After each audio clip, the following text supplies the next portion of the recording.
continuing on with the abundant life, that is, life abundantly, we're called for what purpose? We've been looking at various purposes for which we've been called. We've been spending a lot of time on our calling for our stewardship is involved in the life abundantly. And we looked at various aspects of stewardship. And last week we discussed this.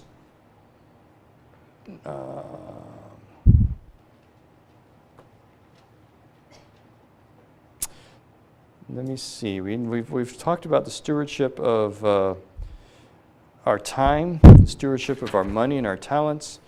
Last week we talked about the stewardship of parenting. And this week I could take up the topic of our stewardship of our own physical body. We have a responsibility. We've been given this tabernacle, this dwelling place, by God. I'd like to turn to 1 Corinthians chapter 6, if you would. 1 Corinthians chapter 6. Introduce the very idea of our responsibility, not just our own. You know, a lot of people keep their bodies physically fit.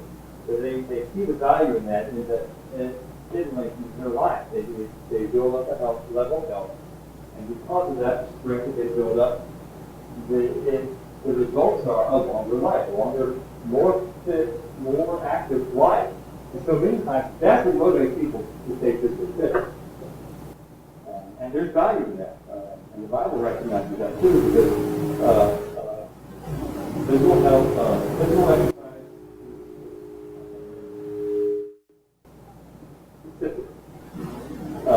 the word, but it is a little benefit. It has some benefit in our daily life. But spiritual exercise has tremendous benefit both for the future, for the eternal life, and now. Okay. But as we consider 1 Corinthians 6, beginning in verse 15, Paul is discussing what was the environment like in Corinth. It has been known in the past when you talk about the Corinthian lifestyle, or Corinthian, it was like debauchery, like decades. You know, they were all about participation. They even had multiple gods. They had their idol worship. And in Corinth, there was a great temple to Aphrodite, who was goddess of love. And their practices in Corinth, and their observation of the worship of Aphrodite, were rather debauched. It's like, wow. And that's what the environment out of which they were called. The Gentiles in Corinth were called out of that world. And that's what they grew up with, what they've become accustomed to. Not much different from the world in some of the cultures here in the United States. And that many people just get used to this is the way of life, and it's no big deal, you know. And so Paul's trying to get them to understand that what they have been called out of is nothing to pursue anymore. You have to look at verse 15. Know ye not that your bodies are the members of Christ? Shall I then take the members of Christ and make them the members of a harlot? God forbid. What? Know ye not that which is joined to an harlot is one body? For two, said he, shall be one flesh. But he that is joined into the Lord is one spirit. So the idea that when they would go up to the temple of Aphrodite, and they were participating in that so-called worship, the activity was so debauched, and they were joining themselves to harlots. They called them vestigial virgins. They're not virgins, it's sort. And so they were joining themselves to these women, and they were making themselves one with them. He says, you're a Christ. What are you doing? Why are you joining yourself to them, making yourself one with them, when you are joined to the Lord? You're joined to the one Spirit. So you can join yourself to the Lord, not to your harlot, but rather to the Lord. In verse 18 it says, flee fornication. That was a sexual sin. What they were doing was a sexual sin. And he says, flee from that. Every sin that a man doeth is without the body, or without private body. And he that committeth fornication sins against his own body. What? Know ye not that your body is the temple of the Holy Ghost, which is in you, which ye have of God, and ye are not your own? We are bought with Christ. Therefore, glorify God in your body and in your spirit, which are God's. Now, here's what I wanted to get to. The principle that his argument is reliant upon the fact that they were joining themselves to harlots. They're becoming one with the harlot. But they should be joined with the Lord and joined to the one Spirit. Okay. And so they should hate fornication. And the point being that their body is the Holy Spirit that God has given them. And they were not their own. Why? Why were they not their own? Why didn't they belong themselves anymore? The answer is in that very verse, verse 20. Why were they not their own? They were bought with price. What kind of price? Was it gold and silver and other manner of life handed down from their fathers? You read about in the second verse. They were bought with blood. Blood of Christ. And so because they were bought, they were redeemed. Talk about, I'm redeemed by love divine. Word, glory, Christ is mine, Christ is mine. All to him I now resign. I'm redeemed. Who do you get home? It's a sweet song. Think about, I'm redeemed of Christ, I belong to him. And so I submit myself to him and his will. Therefore, because he redeemed me, he paid price for me. He bought me out of slavery. He bought me out of the slavery of sin. And so because he bought me, I belong to him. I owe my life to him. In fact, if I do, we all owe our lives to Jesus Christ. Because of that, taking on the attitude, the rightful attitude of Paul revealed here, we are bought with Christ and we glorify God because we belong to him. So we have a responsibility to glorify God in our bodies and our spirit, which are God.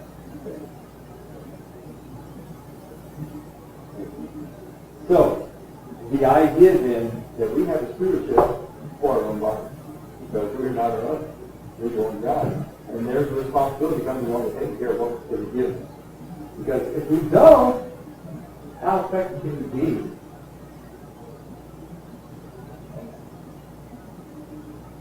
In the work? How effective can we be? If we're always fit, if we're polluting our body, making it worse as a week, making it so it's going to die early, how effective can it be in the Lord's work? So in a very real sense, we have a stewardship to take care of our bodies. Because we don't belong, it doesn't belong to us, it belongs to God. Look at chapter 9, verse 27.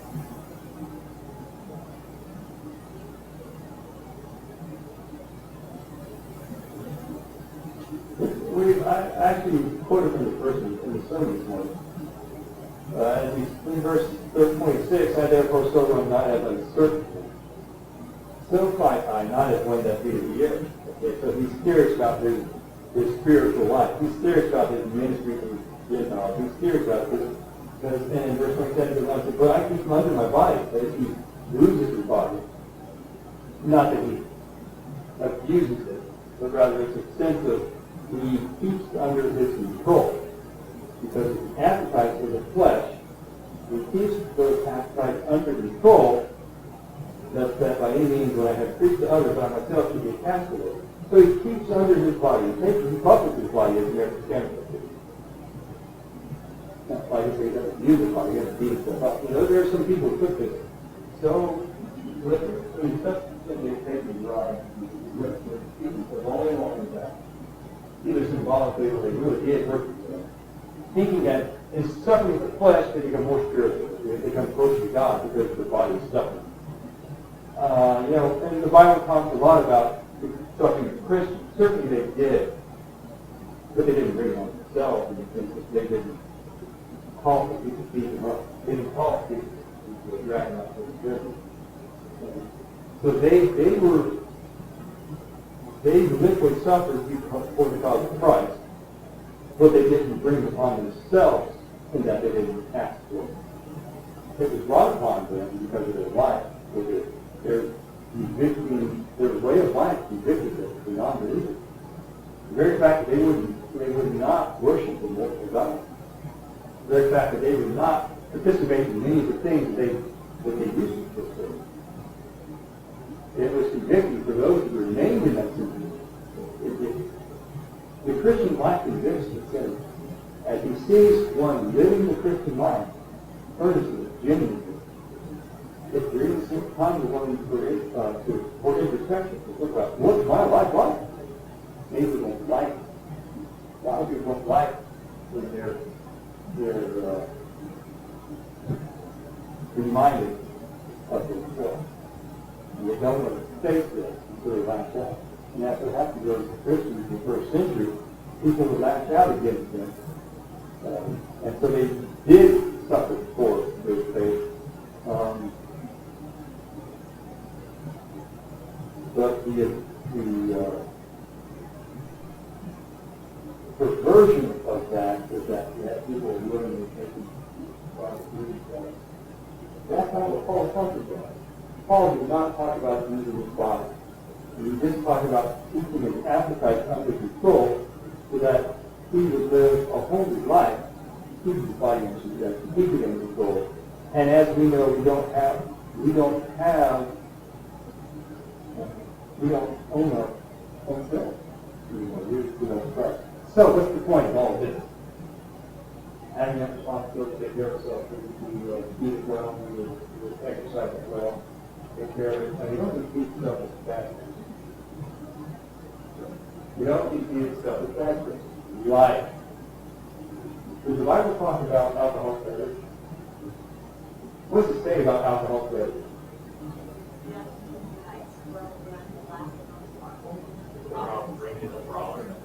Okay? Okay? These are things that it makes the people do. It clouds the judgment. It clouds our control. It makes us dangerous to other people. That's why I say in Proverbs it says that we can rods and they not hurt. okay. It don't seem so much where you feel the pain. Proverbs 23, verses 29 through 35. Okay, read this please.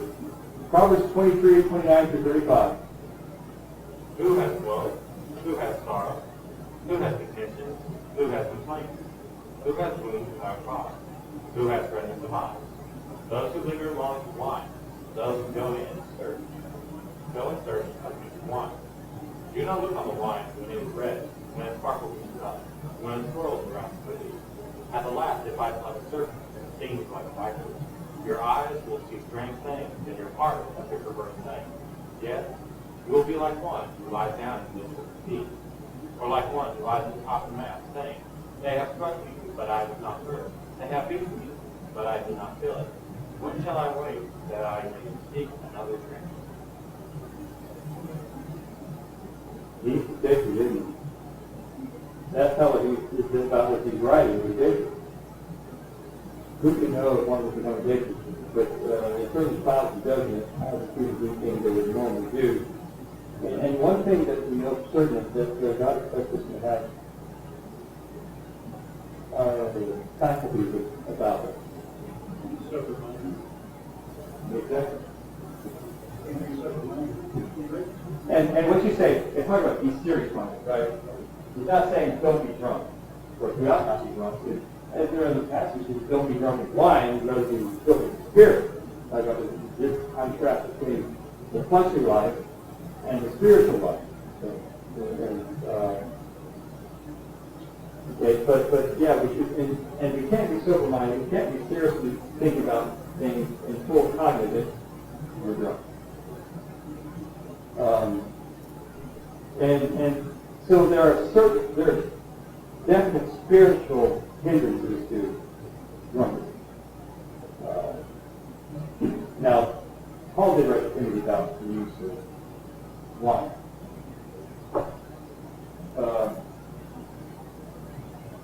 Something to take note. The word that's used to reference wine is actually oina, and that's a general term. It's referring to the fruit of the vine. And there are two kinds of fruit of the vine. You have grape juice, which is either new grape juice, it hadn't been fermented, or it's fermented grape juice. Today, they have made an art to refining and making the best tasting and wine and they take pride in making the product that is so, after all, what they consider qualities in this wine. But in the New Testament, it refers to, it either, when they talk about it, it's either fermented or not. But the only way we can tell is by the context. In Acts chapter 2, when the apostles began to speak in their languages and tongues, as they're being uttered by the Holy Spirit, some are accusing them of having been drunk.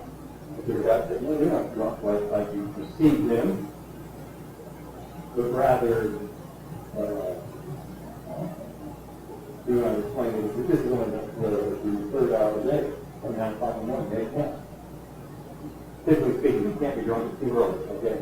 If you take them where they are and they're accusing them of being drunk.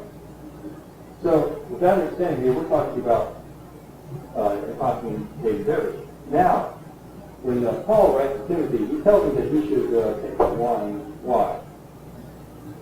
First Timothy, please. First Timothy 5:23. Yes. First Timothy 5:23. I need to bring this up because it is an issue that we can discuss. To be fair and honest about all things. Scripture is life. You understand what they mean. You look at 5:23. Let's begin in verse 22.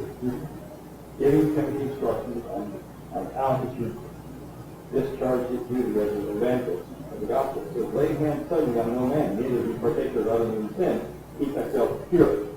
So he keeps himself pure. Now he says, drink no longer water. Water clean. Okay? But use a little wine for thy stomach's sake and thine often infirmities. So he's saying, use wine because you've got stomach problems and you often sick. To take care of your health. Something that Timothy needed to do to take care of his health. And so he's saying, use wine. Now, whether or not that's fermented wine or not, it's not clear except the fact that whatever the wine does, it makes Timothy quite pure. It's fermented. I've heard a preacher say that in that area, a lot of the water was not pure. It had a lot of bad bacteria and things in it. If you're not feeling good and sick, you want to have more harmful bacteria. Right. You go down to Mexico, they say don't drink the water. Why? Well, but the people there that live there, they drink it all the time. They live there. So there's something that happens to them that causes them to be immune to the bacteria that's in the water. Okay? So when we, as Gringos, go down there, we drink the water, we're not accustomed to it. We don't have those properties that allow us to fight off with bacteria, and so our system punishes us. it tries to fight off what it considers the invading alien bacteria. So they say so. But if you spend any time down there and start living down there and drink the water eventually, it would be a problem if you have whatever is necessary to endure or take care of the bacteria. So that as Steve was bringing up, as Timothy was drinking water from different places, the germs perhaps could cause him stomach problems, often burning. And so by using this alcoholic wine, the alcohol that's in the wine would kill the germs and cause the problem. And so, with the instruction of Paul, inspired by the Holy Spirit, him to take care of your body, medicinally use this ingredient to take care of your ocular germs. Tom, you going to take off? Well, I mean, on the fact that what grapes normally grows in Houston, where grapes are Houston grapes. Okay. And they use trustworthy chemistry. So it's like, it's a fermentation. Okay, so regardless of what we try to do to inhibit fermentation, the natural process is when you break the skin of the grape, if it's a substance that's apart from the grape, that It's growing on the outside. okay. So as they would break the grape, as they would do this compound grape, that's what I saw on TV. It was squeezing grape. And so the natural process, Thomas said, is that it would need to be fermented. How soon you drank it is dependent on how long. Huh? 2 hours before you start seeing how much of the effect of it. Okay. I guess I wonder how much effect it would be for the grape. And Adam. I didn't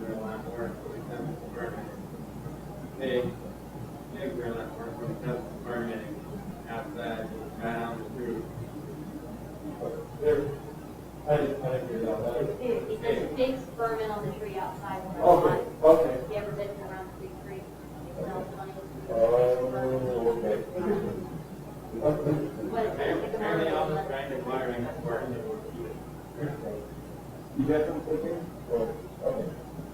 All right, well, so it's, I was just going to say, one of the videos is long time ago, one is alcohol, you take that one out every time, and you really have to use it in a special concept.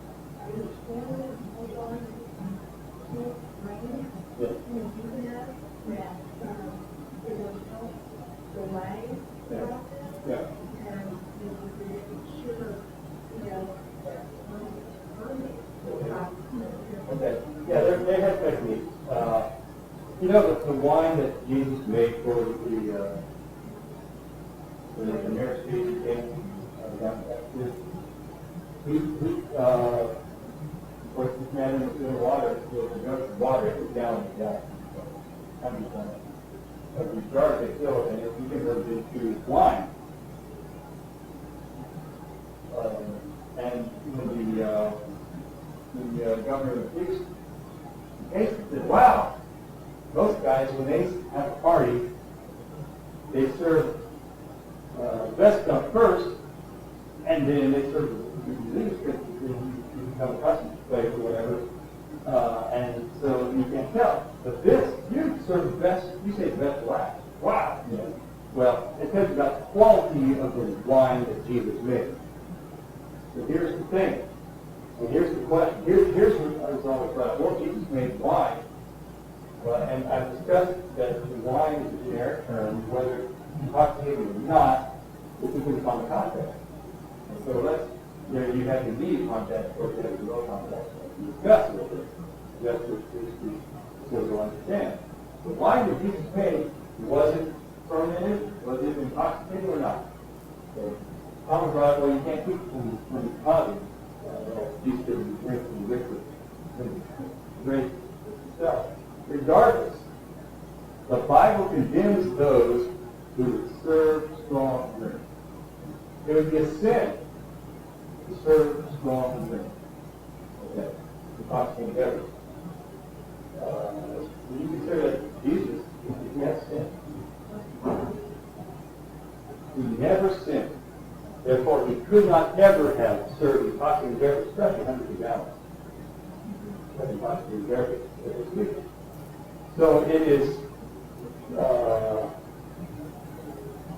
it wouldn't follow that Jesus was served intoxicating beverage. So the wine he made from water was not intoxicated by the very fact that he was never sinned.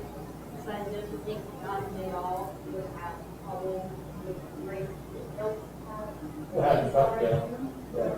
And it's not, let's see, it's not the carbon dioxide. It is the alcohol that is a result of the activity of the use. Anything God wouldn't have to do with Yeah, right. But you probably like things are better anyway. Yeah, it tastes better. It's better, it's more refreshing. I find just having a glass and we could be able to drink juice and respect blood sugar. It was very refreshing. You know, you've learned a lot about grapes and antioxidant qualities in your cup. And so that would go back to the drinking my stomach pain. Yeah, there's a thought that the grapes themselves have ever heard of picnodules, that concentrated product they make from the grape seed? It's very high in antioxidants. they discovered antioxidants are very good for your body. It removes the oxygen things that bad stuff. And so the grape itself has health benefits to it too. But that's still not the discussion. The discussion is that the wine that Jesus made was not intoxicated for the very fact that Jesus never sinned, but it would be a sin for him to serve intoxicating better. Now, the fact that Timothy was instructed to drink, I believe it means intoxicating better. Yes, Tom? Can you tell me where in the Bible it tells you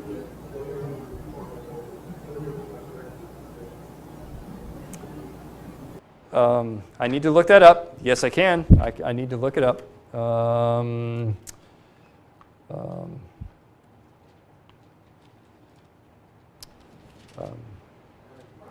it says, it's not for kings to drink it, but give it to the poor and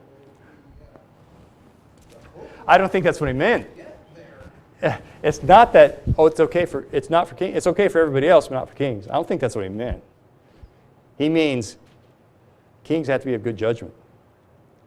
It's not for them to lose their good judgment. Give it to him who is ready to perish, and wine to those who are heavy-hearted. Let him drink and forget his poverty and remember his misery no more. Are you ready to perish? That's the thing. Give to him who's ready to perish. If you're ready to perish, you go ahead and drink, right? I don't want to perish. Yeah. Yeah. But okay, we can take it literally, or we can understand what the thought's intended to be. Okay. And you consider, I need to look up the passage that, yes, it does condemn the serving of strong drink in the Old Testament. It does. I don't have my concordance with me right now.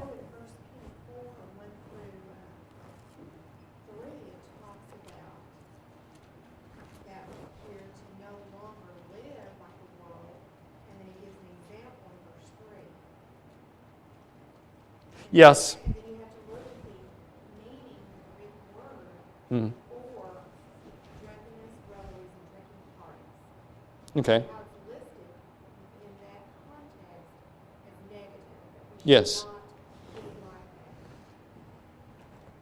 that. That in all cases, whether it be revelings, okay, banquetings and abominable idolatries, lasciviousness, lust, excess of wine, okay. So all these things are not approved of, including the excess of wine. In that context, you understand he's talking about drunken parties, okay, wild revelings, okay, these kinds of activities. That's condemned, okay. So as we see it, and Tom, I'll have to look that up and find it. I don't know if it looks like some people are studiously doing. Habakkuk 2:15, woe unto him that giveth his neighbor strong. That's it. Strong drink to thee that addest thy venom and makest him drunken, also that thou mayest look on the nakedness. Habakkuk 2:15.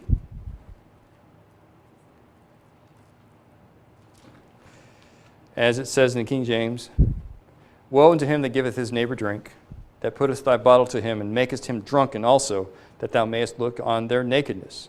Okay. Oh, so that means that you can get somebody drunk, but if you're motivated to make them naked, no, you can't do that. No, that's not what it means at all. That's talking about the results are such that he loses his control, he loses his good judgment to where he goes naked, whether physically or reveals his innermost person. Okay. But whatever it is, it's condemning the giving of strong drink. Yes, it is a sin. Romans 13:13. Let us walk honestly in the day, not rioting in drunkenness, not in chambering, in wantonness, not in strife and envy. Also, Romans 14:21.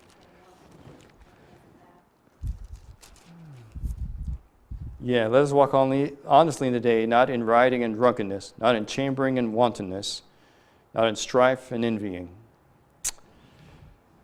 So if we were to put that into vernacular for modern day words, not in wild parties and drinking, not in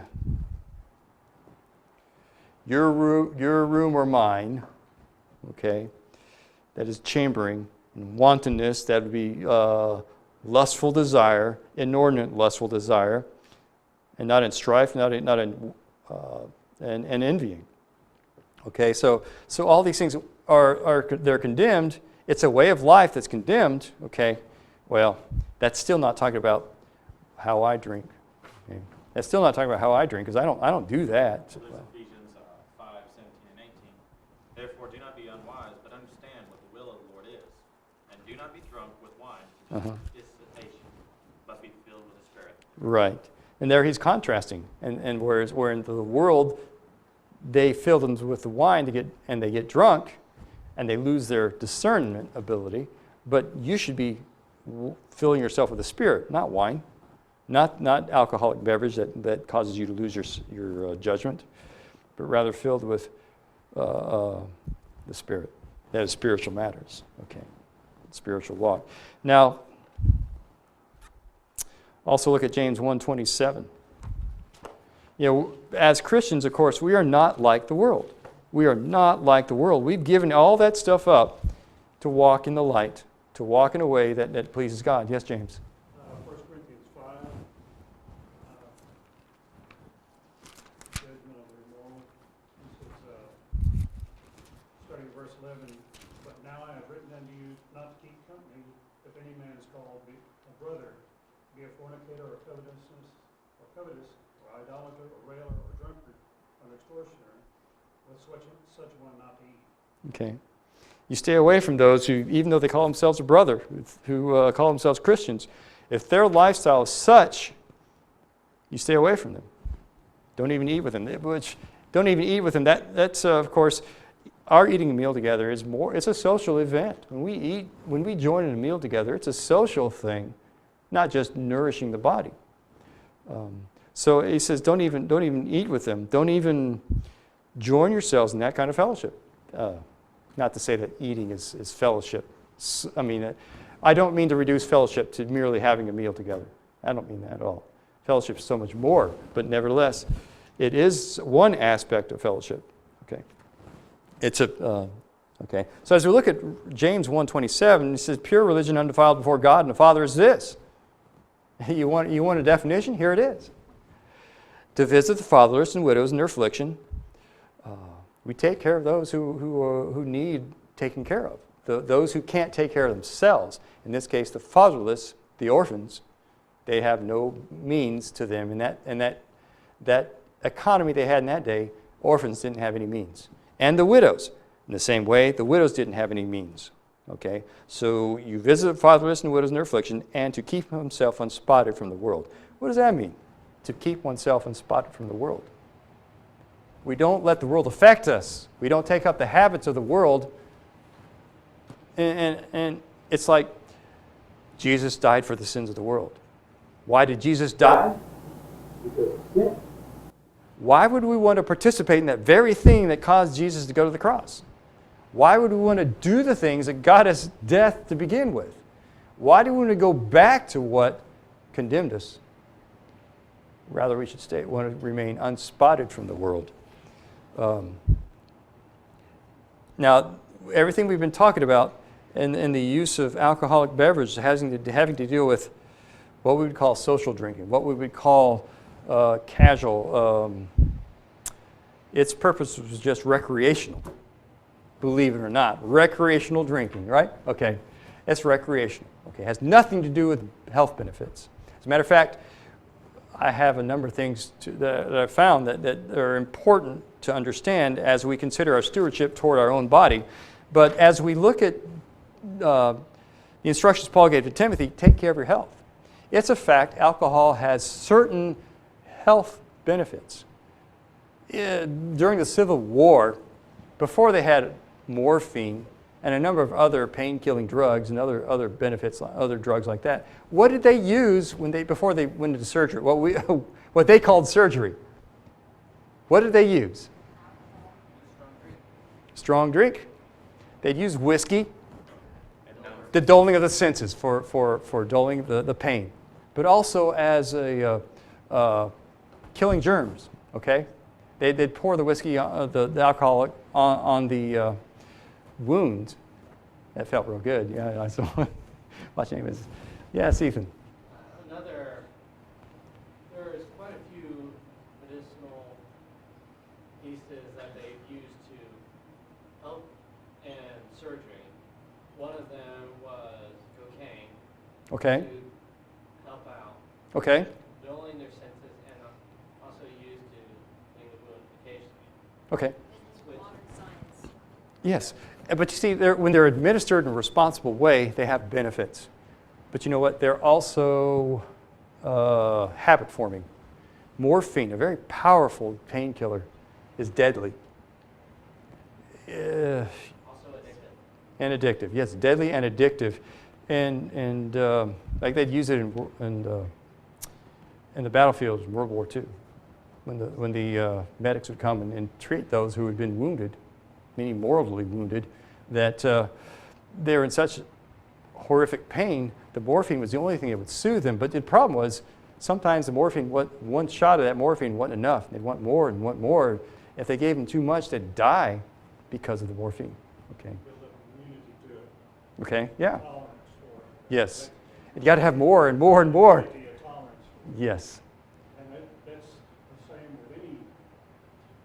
Narcotic. I mean, you're going to build up a tolerance to it. Yes. The more you use it, it's going to take more to Mhm. achieve that same amount Right. Right. of pain relief or whatever. Mhm. Be it oxycodone or morphine or anything.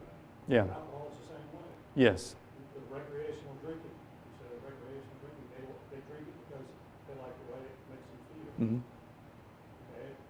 It relaxes them at the end of the day. Mhm. Okay? Well, if they build up a Immunity. How much? to it, you have to take more to get the same Okay. relaxation. Yeah. Yeah.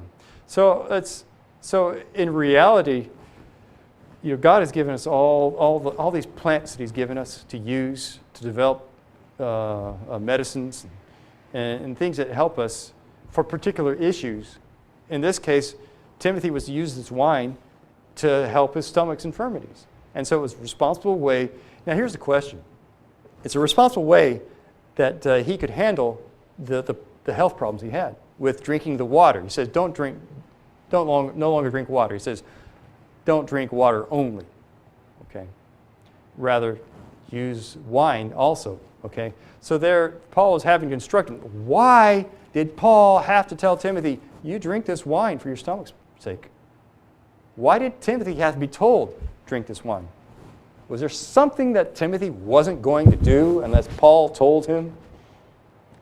Like drink the wine? Why did Paul have to tell him, drink the wine?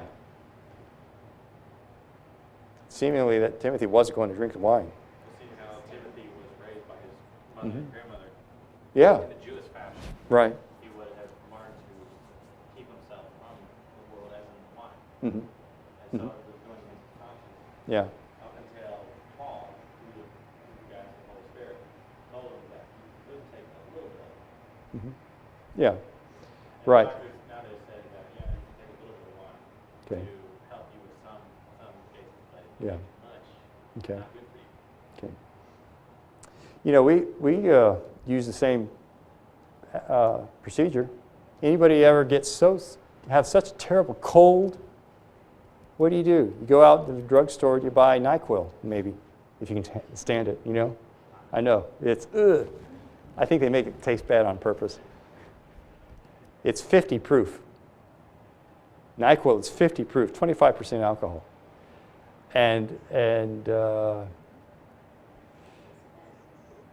so we're using an alcoholic, not necessarily a beverage, but an alcoholic product to try to take care of head colds, medicinal issues, right? Okay, so in that respect, we understand. But it's the recreational social aspect of drinking in such a way that you lose your discernment. And since we are taught to keep our cognitive awareness, this is discernment. And since the Old Testament, everywhere it discusses strong drink, red wine, it condemns it, but don't do it. We take the principle from the Old Testament, and then the teaching from the New. It seems that as a responsible steward, and not to destroy our bodies or our judgment, we should abstain from recreational and social use of alcoholic beverage and only use it for medicinal purposes. Okay. Let me read some stuff here regarding the health aspects of continual use. I thought I had that. But what does it do to your liver? The leading cause of death in alcoholics is due to the effects that alcohol has on the cardiovascular system, your heart, your veins. These effects include high blood pressure, irregular heartbeat, myocardial infarction, heart attack, blocked arteries, and strokes. Alcohol slows down the electrical conduction of the heart. This results in the pumping action of the heart being altered, and when the pump is not working properly, heart failure occurs. This in turn makes the heart work harder, resulting in a higher force of pressure needed to move the blood. Oftentimes, when the pressure increases, weakened vessels burst, resulting in hemorrhage or strokes. The heart will try to compensate by beating at a rapid, irregular rate, which causes other problems, all because of the effects of the drug alcohol. The central nervous system is another major system affected by alcohol. The main organ in this system is the brain. When ingested, alcohol destroys brain cells. The brain cells are the only cells in the body that do not regenerate. When brain cells die, they can never be replaced. Our brain cells are responsible for coordination, memory, motor function, sensory function, and all the functions that are vital to life. When we drink and lose brain cells due to the toxic effects of alcohol, we lose coordination, the ability to think clearly, our speech becomes slurred, we forget things, lose our strength, and oftentimes become violent and or aggressive in behavior, or develop severe depression. We have all seen the drunk who is staggering down the road, who does not remember his name, has trouble talking, gets upset and wants to fight, and breaks down and cries. This is a person with a brain that is suffering from the toxic effects of alcohol. For a demonstration of the effects of alcohol in the brain, take a piece of fat meat and place it in a small amount of alcohol. Then watch the searing effects that alcohol has on the meat. That is exactly what it does to the brain. So you can just take a piece of meat, put it down the steak or something, pour some alcohol in, and watch what it does to the meat. You know, I often think about meat tenderizers. As you put meat tenderizers on your steaks and stuff, what happens to it? We think it becomes softer. Well, it breaks down the cells, right? In order for that meat to become more tender, it breaks down the bonds of these cells and everything, and then we ingest it. What does that meat tenderizer do to us that it doesn't, or I should say, what does it not do to us that it does to the meat? Okay? And I'm not saying don't use meat tenderizer, but I'm just thinking it's going to affect our system, okay? And the same way, as we see alcohol affect this meat out on the table, we watch it break it down, it does the same thing to our cells, particularly the brain cells, okay? The hepatic system. The major system affected by alcohol is the hepatic system, okay? The system which includes the liver and gallbladder, functions by filtering the blood, helping to form clotting factors, aiding in the digestion of our food, and helping the body utilize insulin. That's what those organs do. Our liver and gallbladder, they filter the blood, they form clotting factors, and they help our body utilize insulin. There are a variety of syndromes and pathological changes of the liver caused by alcohol. The most severe of these is cirrhosis. Cirrhosis? Thanks. I'm not a doctor. I'm not even a studier of biology. But cirrhosis is a disease process of the liver in which the liver is damaged and is no longer able to filter the waste products from the blood properly. We're killing ourselves. Cirrhosis also does not allow the body to produce those factors which helps the blood to clot. The person with severe cirrhosis will usually be seen with a swollen abdomen, jaundiced or yellowish-orange in color, and hemorrhaging from all areas of the body. Once the liver has failed, there are only two solutions to the problem: a liver transplant or death. which usually occurs before a person can receive a new liver. And then there's a possibility of addiction. Like we talked about morphine and other drugs, narcotics that we become addicted to. We lose, as we become accustomed to its use, we become immune to the effects, and so we need more and more and more. Alcohol is like that. Alcohol is another drug that as we lose we become more immune to its effects, and we need more and more. And so, but it becomes addictive, and we see that Alcoholics Anonymous. Why does there need to be Alcoholics Anonymous? Because there are those who are addicted to it, and their lives are ruined. They've lost their family, or they're losing their family. They're losing their wives. They lose their jobs. They lose credibility in their community. It ruins lives. Okay. I started out looking solely at the physical aspects, that being our stewardship of our physical body. And so alcohol does have a negative impact upon our physical body. And it's not just alcohol. It's any of the other drugs that are used in modern medicine that can be gotten from illicit means, illegal means, okay, and used for recreational purposes to feel the sensation of whatever we derive from it, okay. And of course we understand, I don't know of anybody here that thinks that heroin is something that they want to use or try. It'll kill you, okay, and it'll destroy your body. And it will cause addiction. Okay. Ethan. Same as crystal meth. It'll kill you. Okay. You'll see it. Okay. So as we look at that, we just look at alcohol, the use of alcohol today, and other drugs that will destroy your body. I was also going to discuss the use of tobacco products, its negative effects on your physical body. And okay, so these are major issues. But if there's anything that would cause harm to our body, what are we doing using it? It's not just those things that would have become well known, I mean, that are spoken out against, not just alcohol, not just tobacco, but anything. If anything is harming our bodies, what are we doing? Do we have a stewardship for our bodies? I think the Bible makes clear we do, so we should. So just because we don't see a topic in the Scriptures particularly, we need to understand the principle. We need to take care of what we have, because it's not ours. It's a stewardship we have. Yes, James. Back when I was young, my parents made their own wine. They had a glass bottle, one of their grape juice or whatever. Uh-huh. But it took, after they added yeast, you have to add yeast to it. After they added yeast, it took 4 weeks before they had a wine. Okay. So that's adding yeast to it. I understand there's yeast on the outside of the grape, so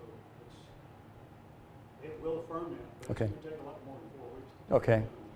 Okay, so it's not a matter of really 4 hours or so, you'd wonder? That'd be interesting to look into. Outside the grapes, it'll take a long time. Yeah. That's by extension of that principle. They had to add yeast to this grapefruit juice to make it fermenting. And it would take 4 weeks before it had the sufficient quantity that they would be pleased with in the grapefruit wine, right? Grapefruit wine or grape wine? Grape wine? Okay. And it's really about, let's be real.